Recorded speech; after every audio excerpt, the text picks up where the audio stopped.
Hello everyone, my self Indu Abana स्वागत करती हूँ आप सभी का अपने यूट्यूब चैनल में। एज यू नो गाइस, हम यहाँ पर कंटिन्यू कर रहे हैं यूपी टेट टेस्ट इंग्लिश से रिलेटेड टेस्ट सीरीज़ को, और जो कि आज हम सॉल्व करने वाले हैं प्रैक्टिस सेट नंबर 7 को, जो कि बहुत बहुत इंपॉर्टेंस रखता है आपके एग्जाम के पॉइंट ऑफ व्यू से guys.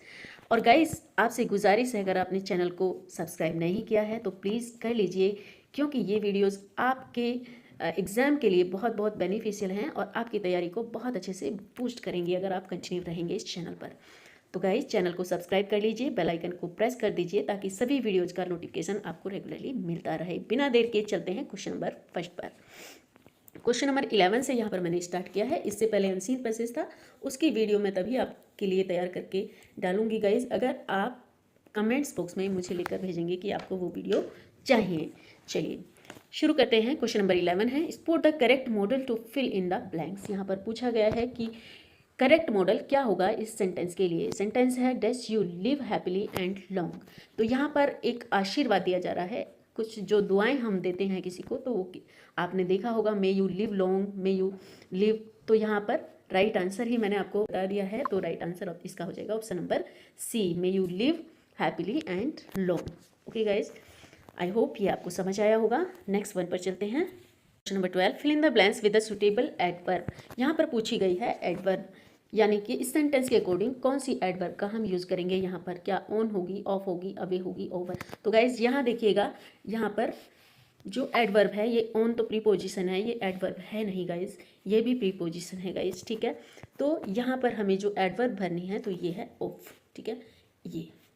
Okay, option number B यहाँ पर हमारा राइट हो जाएगा। माई हैट बिलीव ऑफ, इसका मतलब है मेरी हैट उड़ा दी, मेरी हैट उड़ा दी। बिलीव, अब बिलीव है ना, उड़ा दी, इतना ही है, अवे नहीं होगा इसमें, ठीक है, ये अवे इसके अंदर नहीं आएगा। Next one, fill in the blank with suitable conjunction, look dash you leap. देखिए ये जो सेंटेंस है हमारे पास, लीप का मतलब होता है कोई शुरुआत करना, कोई छलांग लगाना, कोई भी काम की शुरुआत करना, ठीक है। तो यहाँ पर मतलब है कि आप किसी भी कार्य को करने से पहले उससे रिलेटेड कोई बुरा परिणाम हो सकता है या कुछ भी हो सकता है, उसके बारे में अच्छे से सोच लो या फिर जान लो। तो यहाँ पर लुक बिफोर यू लीप होगा, या लुक आफ्टर यू लीप होगा, या लुक एंड यू लीप होगा, और लुक इफ यू लीप होगा। तो क्या होगा आपका राइट आंसर। तो गाइज यहाँ पर आपको क्लियर हो गया होगा कि यहाँ पर राइट आंसर हो जाएगा option number A, look before you leap to make sure to everything is all right. इसका मतलब होता है कि आप श्योर हो जाओ कि सब कुछ बिल्कुल ठीक है, कुछ भी नया करने से पहले। Next one, use the future perfect tense to complete the sentence. यहाँ पर हमें सेंटेंस को कंप्लीट करने के लिए फ्यूचर टेंस का यूज़ करना है गाइस, और हमें पता होना चाहिए कि फ्यूचर टेंस का जो स्ट्रक्चर है वो क्या होता है, ठीक है, तभी हम इसको कंप्लीट कर पाएंगे। तो दिस एम्ब्रॉयडरी इवनिंग, तो आई विल फिनिश होगा, या आई शैल फिनिश होगा, या आई विल हैव फिनिश होगा।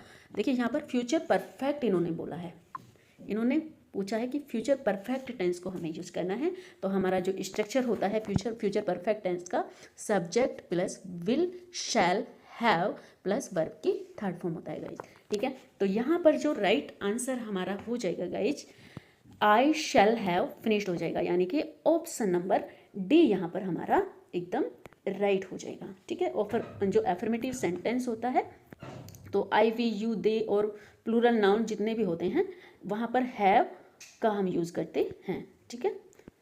चलिए, तो यहाँ पर ऑप्शन नंबर डी आपका राइट हो जाता है। Next one, the baby has dash up. तो यहाँ पर हमें यूज़ करना है करेक्ट वर्ब फॉर्म का। तो यहाँ पर थर्ड फॉर्म आनी चाहिए, क्योंकि यहाँ पर हैज ऑलरेडी पहले से ही यूज़ किया गया है।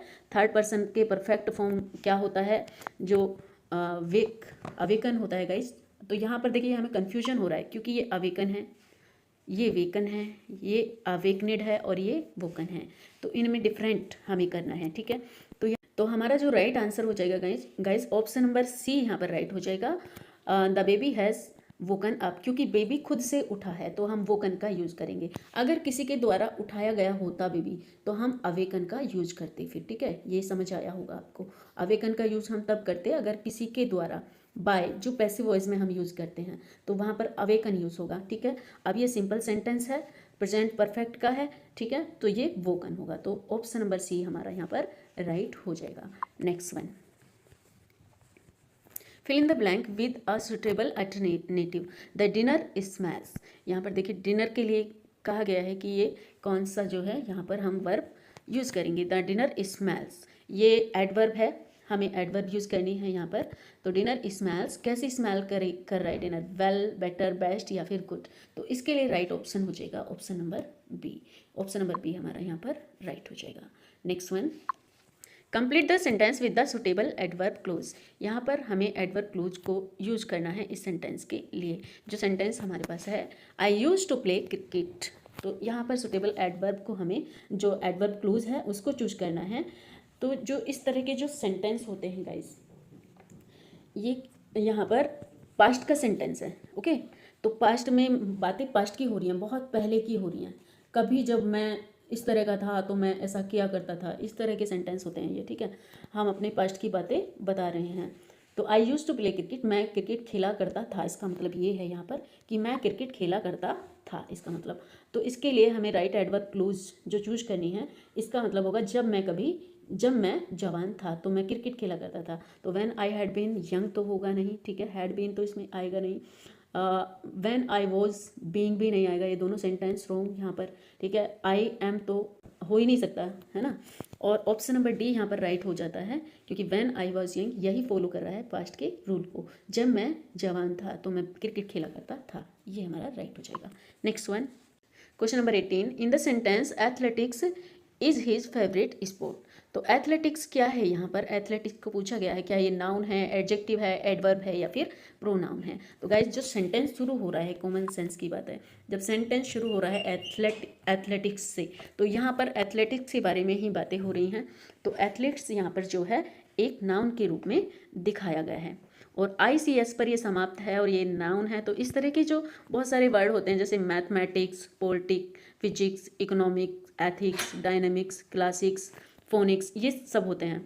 तो ये जो सब्जेक्ट होते हैं, ये सब सब्जेक्ट के सिंगुलर सब्जेक्ट के रूप में इन्हें माना जाता है। किंतु जब किसी सब्जेक्ट का बोध ना हो और क्वालिटी का बोध हो, वहाँ पर अगर क्वालिटी दिखाई जा रही हो तो वहाँ पर हम उसे प्लूरल मानेंगे, ठीक है, वहाँ पर प्लूरल होगा।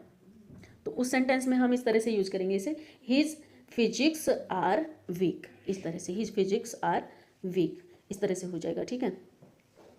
चलिए, और इसका राइट आंसर यहाँ पर हो जाएगा ऑप्शन नंबर ए, यानी कि ये है एक noun. Next one, I can never forget you, change into an interrogative sentence. इस सेंटेंस को हमें इंटरोगेटिव सेंटेंस में चेंज करना है, I can never forget you. तो क्या होगा इसका interrogative sentence guys, could I never forget you होगा, can I ever forget you होगा, या can you be forget by me, is it that I would never forget you, क्या ये होगा। तो ये कैन से शुरू है, तो कैन ही इसके अंदर आना चाहिए स्टार्टिंग में गाइस, ठीक है। और आई can never forget you in present indefinite का मॉडल वर्ब के साथ सेंटेंस है, ठीक है। तो यहाँ पर इसका जो राइट आंसर हो जाएगा, करेक्ट इंटरोगेटिव जो सेंटेंस इसका हो जाएगा गाइड, यही हो जाएगा option number B, can I ever forget you. इस तरह से ये सेंटेंस इंटरोगेटिव में बनेगा, तो ऑप्शन नंबर बी आपका राइट हो जाएगा यहाँ पर। Next one, which of the following is the correct form of the sentence. यहाँ पर पूछा गया है कि इनमें से कौन सा सेंटेंस करेक्ट है, the more they earn more they spend.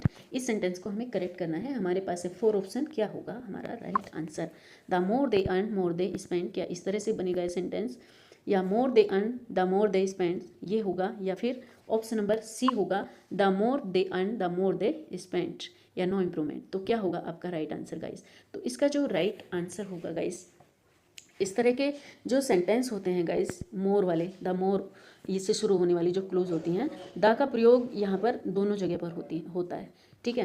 तो इसका जो राइट सेंटेंस यहाँ पर हो जाएगा ऑप्शन नंबर ये सी हो जाएगा गाइस, ऑप्शन नंबर सी यहाँ पर आपका राइट हो जाएगा। Next one, point out which part of the given sentence is grammatically incorrect. यहाँ पर हमें सेंटेंस को देखना है कि कौन से पार्ट में जो है करेक्शन दिया गया है, कौन सा पार्ट गलत है वो देखना है गाइस, ठीक है। The third world countries must adopt, ठीक है, यहाँ पर देखेंगे हम कौन से सेंटेंस में एरर है।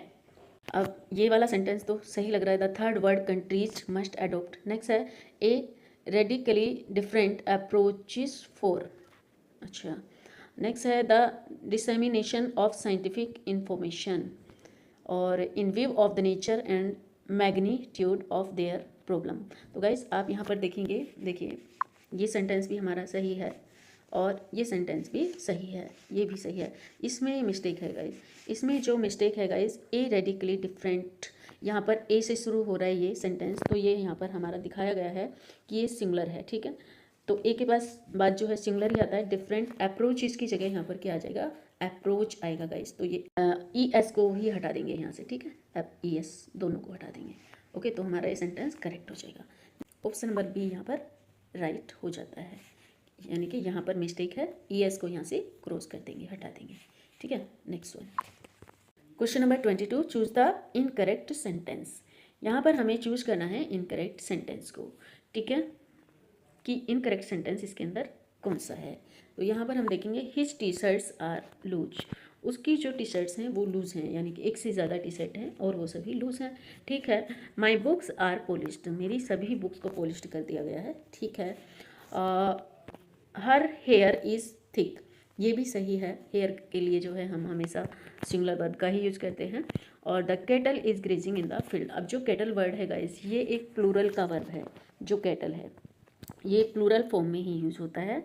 तो केटल के साथ सिंगुलर वर्ब का यूज़ हम नहीं करते हैं, तो यहाँ पर the cattle are grazing in the field होना चाहिए। तो मिस्टेक, यहाँ इज की जगह हम क्या यूज़ करेंगे, ए आर का यूज़ करेंगे। तो ऑप्शन नंबर सी राइट हो जाता है यहाँ पर। Next one, every one knows him, change into an interrogative sentence. तो इसे इंटरोगेटिव सेंटेंस में चेंज करना है, एवरी वन नोज हिम, तो क्या होगा interrogative sentence, is he knows to any one, क्या ये होगा, नहीं। Knows not every one his man, ये भी नहीं होगा। Does not know him every one, does every one know him, तो क्या होगा इसका राइट आंसर। तो गाइज इसका जो राइट आंसर होगा, क्योंकि ये जो सेंटेंस है every one knows him, present indefinite का सेंटेंस है ये, ठीक है। तो प्रेजेंट इंडेफिनिट के रूल को ही हम इसमें फॉलो करेंगे। Does every one know him, right answer हो जाएगा option number D. Next one, he liked my suggestion, उसको मेरा सजेशन पसंद आया। तो यहाँ पर चेंज इनटू कॉम्प्लेक्स सेंटेंस, इसको कॉम्प्लेक्स में हमें चेंज करना है।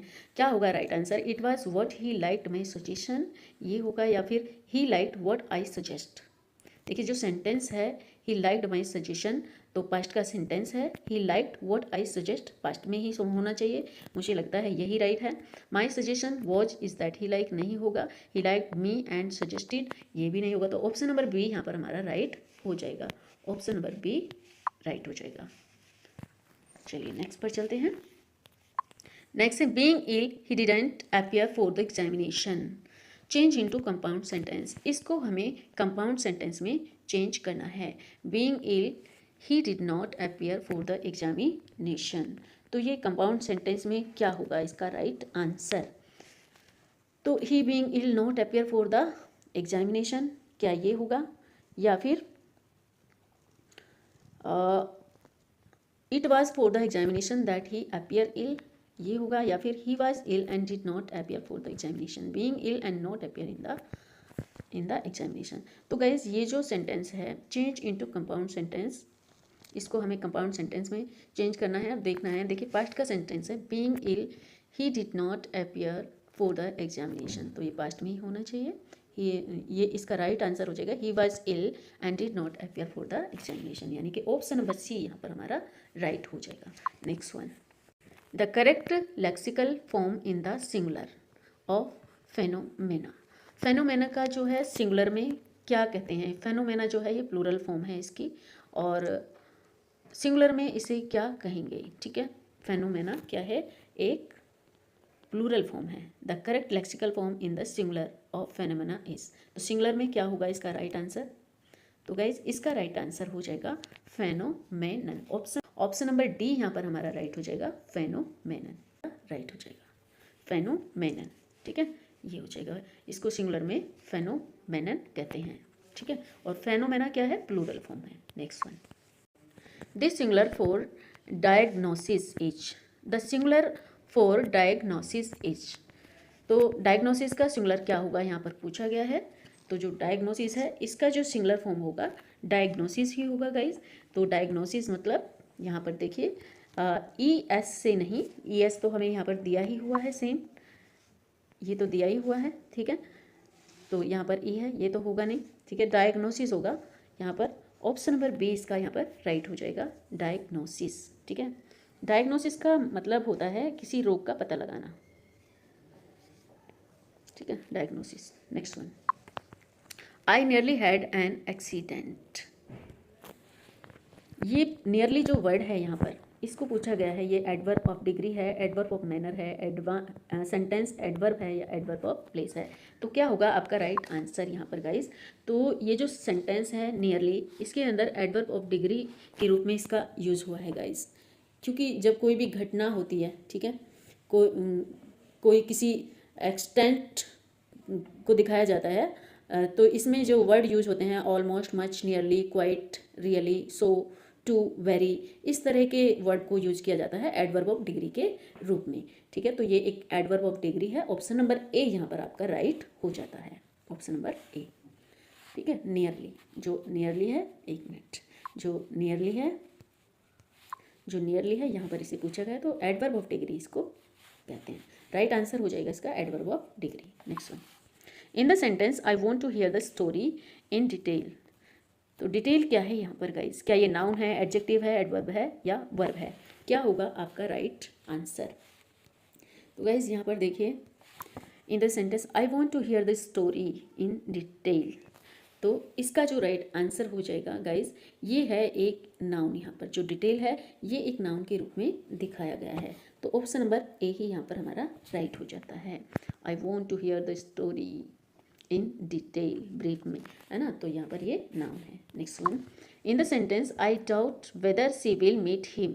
वेदर यहाँ पर क्या है, क्या ये प्रोनाउन है, प्रीपोजिशन है, कंजक्शन है या एडवर्ब है? तो क्या होगा आपका राइट आंसर? तो जो वेदर है गाइस, वेदर से यहाँ पर क्या किया गया है, सेंटेंस को जोड़ा गया है, आई डाउट, है ना, whether she will meet him, तो वेदर से क्या हो रहा है, टू क्लूज को जोड़ा गया है यहाँ पर, तो ये क्या हुआ, ये हुआ एक कंजक्शन, यानी कि ऑप्शन नंबर सी हमारा यहाँ पर राइट हो जाता है। Next one, tick the correct auxiliary to indicate discontinued habit. यहाँ पर करेक्ट एक्सिलरी वर्ब को हमें चूज करना है, इंडिकेट डिसकंटिन्यू हैबिट को दिखाने के लिए। There was a house there, ये होगा, या फिर there use to be a house there, there is a house there, या there was use to be a house there.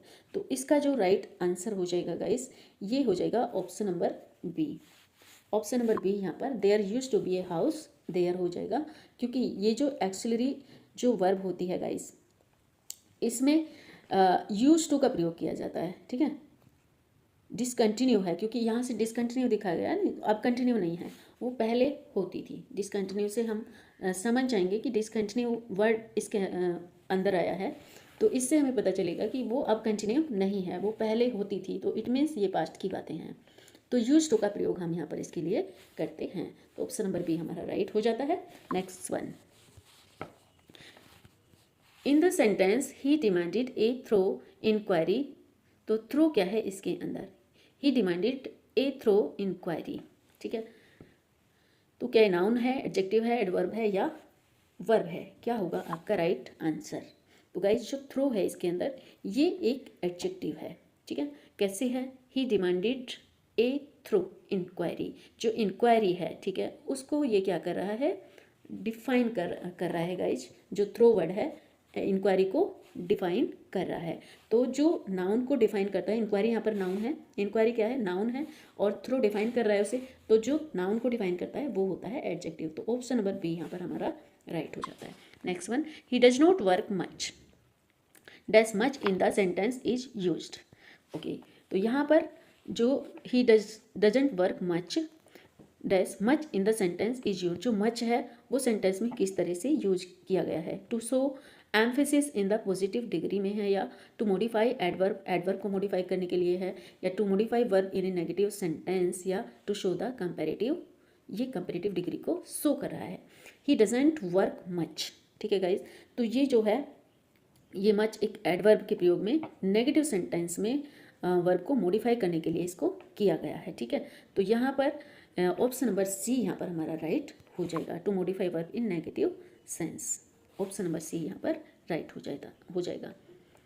Does not आया ना, he does not work much, तो negative, ठीक है, modify verb in a negative sense. चलिए next one, choose the correct sentence.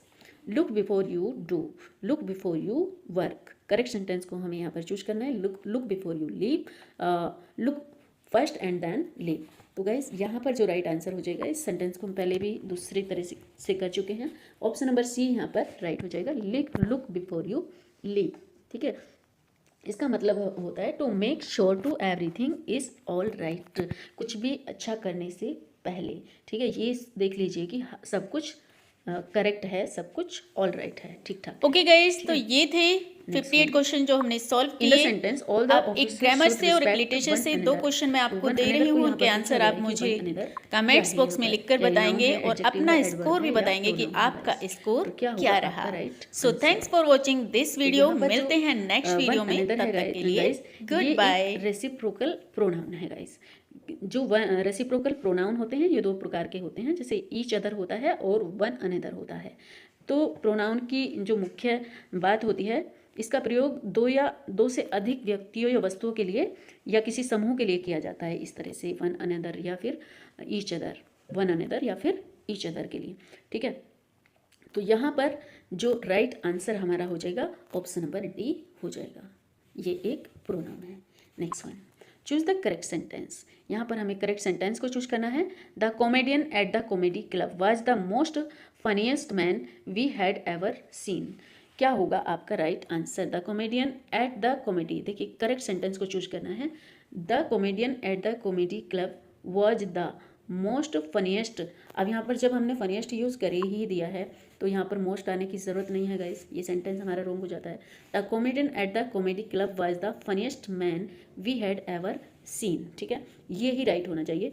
ठीक है, बाकी देख लेते हैं। The comedian at the comedy club was the funnier man. अब यहाँ पर फनियर जो यूज होता है वो देन के साथ यूज होता है, तो ये भी रॉन्ग हो जाता है। ठीक है, नेक्स्ट देखते हैं, एक और है the comedian at the comedy club was the more funniest. Funniest के साथ मोर का तो कोई मतलब ही नहीं है गाइस। ठीक है, तो आपका जो राइट ऑप्शन यहाँ पर हो जाएगा वो हो जाएगा ऑप्शन नंबर बी, ये करेक्ट सेंटेंस है। The comedian at the comedy club was the funniest man we had ever seen, ये राइट सेंटेंस हो जाएगा। Next one, question number 37, what is the comparative form of beautiful. Beautiful की comparative form आप अच्छी तरह से जानते होंगे गाइस, क्योंकि ब्यूटीफुल के साथ हम ER यूज़ नहीं कर सकते। जो जब हम कंपेयर करते हैं किसी से तो उसमें हम ER का यूज़ करते हैं कंपैरेटिव डिग्री में। ठीक है, तो ER हम इसमें जोड़ नहीं सकते, तो इसमें मोर और मोस्ट का यूज़ किया जाता है। सुपरलेटिव डिग्री के लिए मोस्ट का यूज़ किया जाता है और जो कंपैरेटिव डिग्री होती है उसमें मोर का यूज़ किया जाता है। तो ऑप्शन नंबर बी हमारा यहाँ पर राइट हो जाएगा, more beautiful. Next one, which group shows only superlative. यहाँ पर देखिए कौन सा ग्रुप है जो सिर्फ और सिर्फ सुपरलेटिव डिग्री को दिखाता है। राउंडर हो गया, ये कंपैरेटिव में आता है, पहला ही राउंडेस्ट होना चाहिए था। EST जिसमें होगा सुपरलेटिव डिग्री उसी के अंदर आएगी गाइज। ठीक है, तो यहाँ पर देखिए heaviest, most, rest, sweetest, cutest, best, यानी कि ऑप्शन नंबर बी हमारा यहाँ पर राइट हो जाएगा। मच हायर नहीं होगा, लॉन्गर नहीं होगा। ठीक है, ये देखिए ये राउंडर की वजह से यहाँ पर पहले ही रॉन्ग हो जाता है। अब यहाँ पर देखिए स्ट्रेटेस्ट, मच हायर आएगा नहीं, लॉन्गेस्ट, नियस्ट, फर्दर नहीं आएगा। ठीक है, और फिटेस्ट, ब्रेवेस्ट, टॉलर नहीं आएगा। ठीक है, तो यहाँ पर सुपरलेटिव डिग्री की बात हो रही है। हैवीएस्ट, ये हमारा ऑप्शन बी राइट हो जाएगा। हैवीएस्ट, मोस्ट, रग्ड, स्विफ्टेस्ट, कटेस्ट और बेस्ट, ये सुपरलेटिव डिग्री के अंदर आते हैं सभी, तो ऑप्शन नंबर बी यहाँ पर राइट हो जाता है। Next one,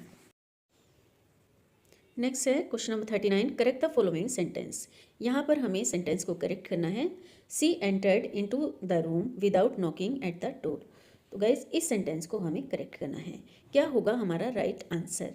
C entered in the room without knocking at the door होगा, या फिर she entered in the room. Guys मैं यहाँ पर आपको बता दूँ, क्लियर कर दूँ, यहाँ पर जो इसका राइट आंसर हो जाएगा ऑप्शन नंबर डी हो जाएगा गाइज। ठीक है, एक मिनट, ऑप्शन नंबर डी क्या है इसके अंदर? She entered the room without knocking at the door. अब ये राइट क्यों होगा गाइज, इसके बारे में मैं आपको बताती हूँ। ये इसलिए राइट होगा क्योंकि ये जो यहाँ पर वर्ब दी हुई है इन्होंने, सी एंटर्ड, एंटर्ड मीन्स होता है अंदर जाना, ठीक है, प्रवेश करना होता है, ठीक है, एंटर मीन्स, और सी एंटर्ड उसने प्रवेश किया।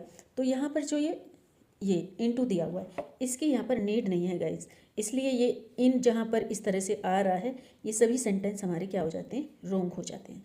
एंटर्ड के साथ कभी भी एंटर या एंटर्ड के साथ इनटू का यूज या इन का यूज़ हम नहीं करेंगे, ठीक है। तो ये ऑप्शन नंबर डी हमारा यहाँ पर राइट हो जाता है guys. She entered the room without knocking at the door. चलिए next one, the plural form women doctor is.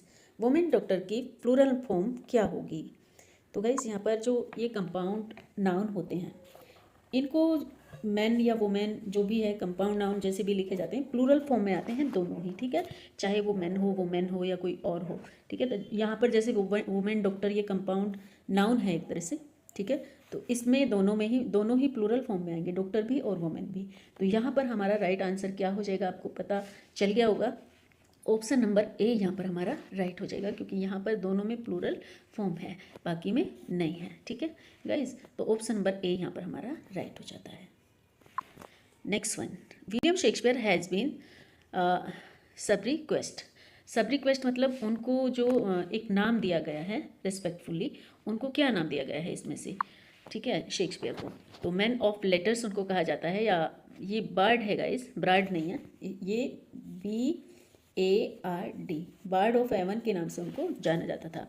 Board upon Avon, bard of Avon, इस तरह से आ जाता है, लिखा हुआ बार्ड अपॉन एवन भी आ जाता है, ठीक है। तो ये राइट है, ऑप्शन नंबर बी हमारा यहाँ पर राइट है गाइस। बार्ड ऑफ एवन के नाम से इनको जाना जाता है, क्योंकि इनका जो जन्म हुआ था 1564 में, 1564 में इनका जन्म हुआ था, और ये इनका जन्म स्थान है स्टार्टफोर्ड अपॉन एवन के नाम से जाना जाता है। सो इनको ये नाम दिया गया बार्ड ऑफ एवन, ठीक है, शेक्सपियर को जाना जाता है इस नाम से।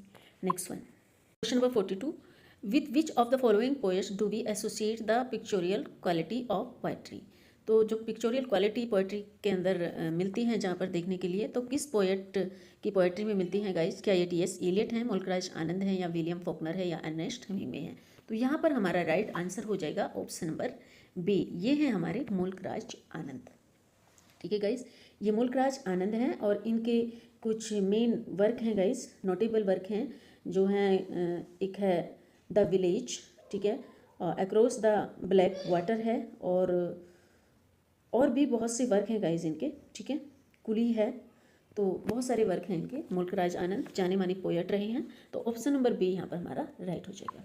Next one, question number 43, which of the following poets more wrote the poem entitled Dover batch. यानी कि डोवर बैच जो एक पोएम है, उसको इनमें से किसने लिखा है? क्या वो आर्नोल्ड ने लिखी है, टेनिसन ने लिखी है, मिल्टन ने लिखी है, या वर्ड्सवर्थ ने लिखी है? किसका वर्क है गाइज ये जो डोवर बैच है?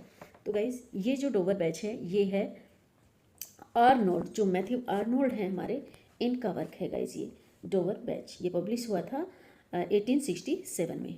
जो डोवर बैच है इनकी फेमस पोएम है, और ये पब्लिश्ड हुई थी गाइज 1867 में। तो ऑप्शन नंबर ए हमारा यहाँ पर राइट हो जाता है। Next one, who is Harold clever in Galsworthy in is justice. Okay, यहाँ पर पूछा गया है हेरोल्ड क्लेवर्ट कौन है, जो गाल्सवर्दी का जस्टिस प्ले है उसके अंदर इनकी क्या भूमिका रही है, यहाँ पर पूछी गई है हेरोल्ड क्लेवर्ट की। तो गाइस क्या ये गवर्नमेंट काउंसिल है, डिफेंस काउंसिल है, जज हैं, या फिर मैनेजिंग क्लर्क हैं? क्या होगा आपका राइट आंसर? तो गाइस जो हेरोल्ड क्लेवर हैं गाल्सवर्दी के जस्टिस प्ले में, ये गवर्नमेंट काउंसलर हैं गाइस। तो ऑप्शन नंबर ए यहाँ पर हमारा राइट हो जाता है, गवर्नमेंट काउंसलर हैं ये, ठीक है। इन्होंने टोटल 30 प्ले लिखे हैं, जिनमें जो है प्रॉब्लम दिखाई गई है किस तरह की एक जो प्रॉब्लम इनमें इंडिविजुअल प्रॉब्लम दिखाई गई है, ठीक है। जैसे एक जस्टिस प्ले हो गया इनका, दूसरा एक लॉयल्टीज प्ले हो गया, ठीक है, इस तरह के प्ले हैं इनके, और इनमें प्रॉब्लम जो है क्या दिखाई गई है, इंडिविजुअल्स प्रॉब्लम को यहाँ पर दिखाया गया है। Who is the hero paradise lost? इसको आप आसानी से बता सकते हैं, पैराडाइज लॉस्ट में किसको हीरो माना गया है गाइज? तो यहाँ पर गॉड को तो हीरो नहीं माना गया है, सैटर्न को ही हीरो माना गया है, एडम को भी नहीं माना गया है, तो ऑप्शन नंबर बी यहाँ पर राइट हो जाएगा। ये ड्राइडन ने भी कंसीडर किया और सैटर्न को हीरो माना, ड्राइडन ने भी, ठीक है, तो सैटर्न को ही हीरो माना गया है इसके अंदर। Next one, every man is, यहाँ पर पूछा गया कि एवरी मैन क्या है। तो गाइस ये जो एवरी मैन है, सबसे पहले तो प्रश्न ये भी उठता है कि ये किसने लिखा है एवरी मैन, ठीक है, किसने लिखा है ये वर्क। तो गाइस ये वर्क है, मैं बता दूं आपको, बेन जॉनसन का। बेन जॉनसन का वर्क है ये, फेमस वर्क है उनका, बेन जॉनसन, ठीक है, इनका वर्क है ये। और ये पूछा गया है यहाँ पर ये है क्या, तो क्या ये ट्रेजिक कॉमेडी है ये, या कॉमेडी है, या एक इंटरल्यूड है, या एक मोरालिटी प्ले है। तो गाइस ये क्या है, ये एक मोरालिटी प्ले है। ऑप्शन नंबर डी यहाँ पर हमारा राइट हो जाएगा, ये एक मोरालिटी प्ले है। Next one, the statement other avoid are questions the are free refer to, बहुत इंपॉर्टेंट क्वेश्चन है गाइस, कितनी ही बार एग्जाम में आ चुका है और आने की संभावना भी है। तो ये स्टेटमेंट किसने दी और किसके लिए दी, यहाँ पर हमें आंसर करना है, ठीक है। तो क्या ये जॉन मिल्टन की स्टेटमेंट है गाइस, या फिर ये, एक मिनट, या फिर ये एडमंड स्पेंसर की है, क्रिस्टोफर मार्लो की है, या शेक्सपियर की है, किसकी है और किसके बारे में है गाइस, क्या होगा आपका राइट आंसर। तब तक आप अपना राइट आंसर दें, मैं यहाँ पर आपको बता दूँ गाइस। तो अदर अवाइड आर क्वेश्चन जो है ये मैथ्यू आर्नोल्ड के द्वारा दी गई स्टेटमेंट है गाइस। मैथ्यू आर्नोल्ड ने अपनी एक पोयम लिखी थी शेक्सपियर करके, ठीक है, तो शेक्सपियर के लिए ही कही गई लाइनें हैं ये, उन्होंने शेक्सपियर के लिए पोयम लिखी तो उन्हीं के लिए बोला। ऑप्शन नंबर डी हमारा यहाँ पर राइट हो जाता है, शेक्सपियर के लिए रेफ़र करती हैं ये यहाँ पर, ठीक है। और ये जो है मैथ्यू आर्नोल्ड की लाइन है, और ये जो इनकी पोयम है शेक्सपियर, इसकी ये ओपनिंग लाइनें भी हैं, ठीक है। कौन सी लाइनें हैं, ओपनिंग लाइनें, स्टार्टिंग लाइनें, ओके। चलिए next one, which of these is not a work by John Keats, इनमें से कौन सा वर्क है जो जॉन कीट्स ने नहीं लिखा है। और टू ऑटम है, टू नाइट है, इसाबेला है, द पोर्ट ऑफ बेसिल है, कौन सा है गाइस जो कीट्स ने नहीं लिखा है, क्या। तो ओ टू ऑटम है, ये तो कीट्स ने लिखा है, टू नाइट, इसाबेला, या द पोर्ट ऑफ बेसिल, तो कौन सा है गाइस जो कीट्स ने नहीं लिखा है। तो यहाँ पर जो ऑप्शन नंबर बी है गाइस यही राइट है, टू नाइट, ये इनका वर्क नहीं है। ये किसका वर्क है, ये वर्क है पीबी शेले का, पीबी शेले का वर्क है ये, ठीक है, पीबी शेले का वर्क है। Who has written Peter Bell among the following, इनमें से पीटर बेल किसने लिखा है, ठीक है गाइस। 49 का आपने बताना है कि पीटर बेल किसने लिखा है। तो गाइस ये दो पोयम हैं, द पीटर बेल है और पीटर बेल है। तो द पीटर बेल तो लिखी है पीबी शेले ने ही गाइस, और ये जो पीटर बेल है गाइस, ये पूछा गया है, क्या होगा आपका राइट आंसर, क्या ये विलियम वर्ड्सवर्थ ने लिखी है, शेक्सपियर ने लिखी है, जॉन गाल्सवर्दी ने लिखी है, या जॉन मिल्टन ने लिखी है, किसने लिखी है गाइस इनमें से। तो इसका राइट आंसर हो जाएगा ऑप्शन नंबर ए, ये पीटर बेल लिखी है विलियम वर्ड्सवर्थ ने गाइस, ओके। इनकी ये लॉन्ग नैरेटिव पोयम है और ये वर्स में लिखी गई है। Question number 50, who among the following started his writing first, अच्छा इनमें से किसने सबसे पहले अपनी राइटिंग मतलब पहले शुरू की, फर्स्ट राइटर कौन है इनमें। तो विलियम शेक्सपियर है, जॉन मिल्टन है, विलियम वर्ड्सवर्थ है, या पीजी वुड हाउस हैं। तो क्या होगा आपका राइट आंसर। तो गाइस यहाँ पर जो हैं विलियम शेक्सपियर मच ओल्डर हैं दूसरे जो राइटर्स हैं उनसे, यहाँ पर जॉन मिल्टन उनके बाद आए, वर्ड्सवर्थ भी उनके बाद आए, और पीजी वुड हाउस भी उनके बाद आए। सो ऑप्शन नंबर ए यहाँ पर हमारा करेक्ट हो जाएगा, यही फर्स्ट राइटर हैं, ठीक है। तो गाइस आई होप आपको सभी क्वेश्चन अच्छे से समझ आए होंगे। वीडियो अच्छी लगी हो तो सब्सक्राइब कर लेना गाइस, और बेल आइकन को प्रेस कर देना, लाइक कर देना।